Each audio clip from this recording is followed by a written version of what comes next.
गंगा और जमुना, दो बहनों की कहानी। प्राचीन समय में एक गांव था जिसमें दो बहनें रहा करती थीं। एक बहन का नाम गंगा था और दूसरी बहन का नाम जमुना था। एक बार दोनों बहनें एक साहूकार के खेत से होकर गुजर रही थीं, तो यमुना ने जौ के 13 दाने तोड़ लिए। यह देखकर गंगा ने कहा कि तुझे तो ग्रहण लग गया, तूने चोरी की है। इस पर जमुना ने पूछा, अब मेरा ये ग्रहण कैसे धुलेगा? गंगा ने कहा कि तुझे 12 साल तक साहूकार के यहाँ नौकरी करनी पड़ेगी, तभी तेरा पाप धुल पाएगा और तुझे इस ग्रहण से मुक्ति मिलेगी। तो जमुना उस साहूकार के यहाँ नौकरी के लिए जाती है और अपने लिए काम मांगती है, लेकिन काम करने से पहले जमुना कहती है कि मैं घर के सारे काम करूंगी, लेकिन 4 काम नहीं करूंगी। तो साहूकार ने कहा, 4 काम नहीं करोगी मतलब? अच्छा बताओ कौन कौन से 4 काम हैं जो तुम नहीं करोगी? तो जमुना ने कहा, पहला, मैं झूठे बर्तन नहीं मांजूंगी।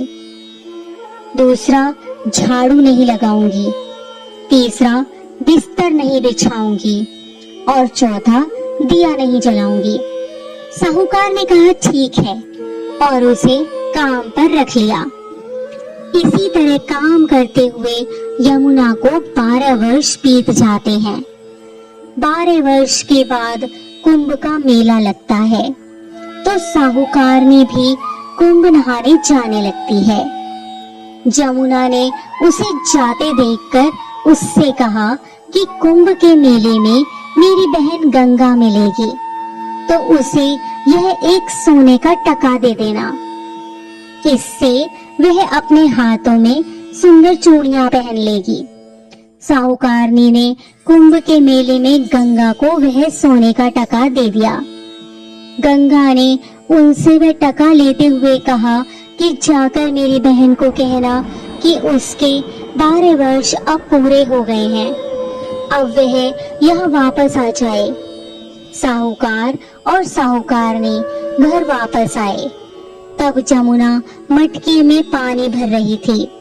दोनों जमुना से बोले कि हमने सोने का वह टका तेरी बहन को दे दिया था और उसने कहा है कि तेरे 12 वर्ष पूरे हो गए हैं, इसलिए तुम वापस आ जाओ।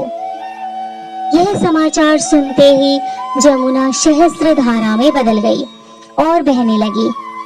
जमुना जी का यह रूप देखकर साहूकार और साहूकारनी परेशान हो गए कि हे भगवान, हमारे घर में जमुना माता ने काम किया, हमें तो अब ग्रहण लग गया, हम यह ग्रहण कैसे उतारेंगे?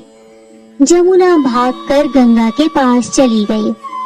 गंगा ने जमुना से पूछा कि तुम साहूकार और साहूकारनी से कुछ कहकर आई हो या ऐसे ही बिना बताए आ गई हो? तब जमुना बोली, मैं तो कुछ भी नहीं कहकर आई हूँ। गंगा ने कहा कि जा उन्हें धीरज देकर आ, नहीं तो उन्हें जीवन भर असंतोष ही रहेगा। गंगा के कहने पर जमुना ने साहूकार और साहूकारनी को सपने में दर्शन दिए और कहा कि तुम दोनों ऐसे क्यों पड़े हो, जाओ उठकर खाओ पियो। तब दोनों बोले, हम कैसे उठें, हमें तो ग्रहण लगा है, क्योंकि हमने उल्टे सीधे और पता नहीं कितने नीच कार्य आपसे कराए हैं। तब जमुना जी बोली कि तुम्हें ग्रहण नहीं लगा है, ग्रहण तो मुझे लगा था कि मैंने तुम्हारे खेत से 13 दाने जौ के चुराए थे। मैं तो अपना ग्रहण उतारने तुम्हारे घर आई थी। मेरा ग्रहण तुम्हारे घर में 12 वर्ष तक रहने से उतर गया है और मेरी मुक्ति हो गई है। जमुना जी ने कहा कि तुम्हें कोई ग्रहण नहीं लगा है, उल्टे मेरे 12 वर्ष तक यहाँ रहने से तुम्हारी भी मुक्ति हो गई है। यह कहकर यमुना जी स्वप्न से चली गईं। उसके बाद जब साहूकार और साहूकारनी की आंखें खुलती हैं तो देखते हैं कि उनके घर में पहले से अधिक धन हो गया है। हे जमुना माता, जैसे आपने साहूकार और साहूकारनी की मुक्ति कराई, वैसे ही आप अपने सभी भक्तों की करना। जय गंगा मैया, जय यमुना मैया। इसी प्रकार की अन्य व्रत एवं पौराणिक कथा कहानियों के लिए हमारे चैनल को सब्सक्राइब और शेयर करें।